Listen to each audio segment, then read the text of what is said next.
If you caught my Gamescom 2025 video, you'll remember I mentioned Alabaster Dawn as one of the games I was really curious about. Well, the demo just dropped, and I knew I had to dive in right away and give you all my perspective. This also happens to be the very first episode of a new series on the channel called Tom Tries Demos, where I'll be jumping into Steam demos I'm excited about and breaking them down into kind of a simple Q&A style.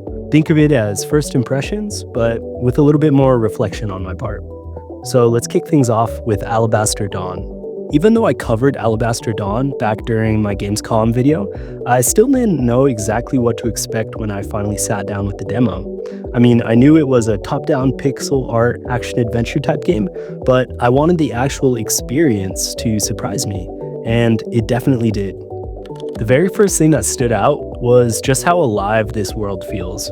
It's really vibrant, and it's got this magic meets technology type vibe, and you're immediately dropped into the middle of a story that feels important. You know, there are things happening that are important and crucial to the story, and that's a great place to start a demo. You know, you're meeting characters with personality, you're tossed right into the action, and then the demo ends this section at a bit of a cliffhanger before taking you to a completely different part of the story.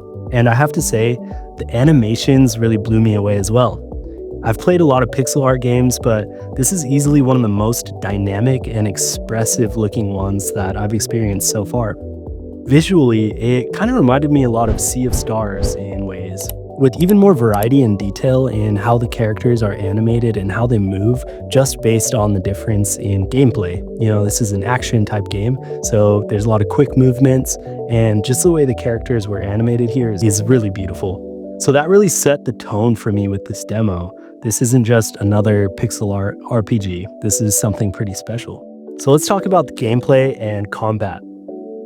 Honestly, the combat is what surprised me the most about the whole game. At first glance, you know, you think, all right, this is a classic hack and slash type RPG with, you know, some extra flair. But the more I played it, the more I realized there's a lot more depth here.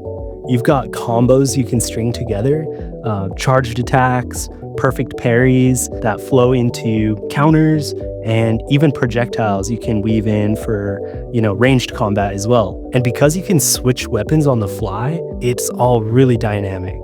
The best part is you don't have to master all of it to enjoy it. You can still play this by button mashing if you want to. I mean, you might have some trouble, but really the beauty is how you can string all the different combat together. If you lean into the systems, you start to hit this kind of flow state where the combat feels almost like a rhythm game. I wouldn't call it hard.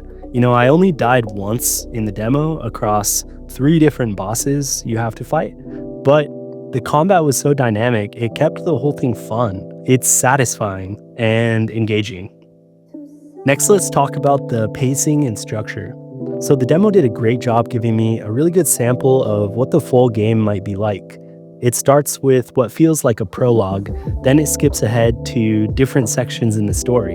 You get a taste of some village life, some dungeon crawling, and boss fights. In the village, there's things like cooking, which already makes me hope that there's deeper systems like crafting and farming later on. Then, when you hit the dungeon, it shifts gears completely.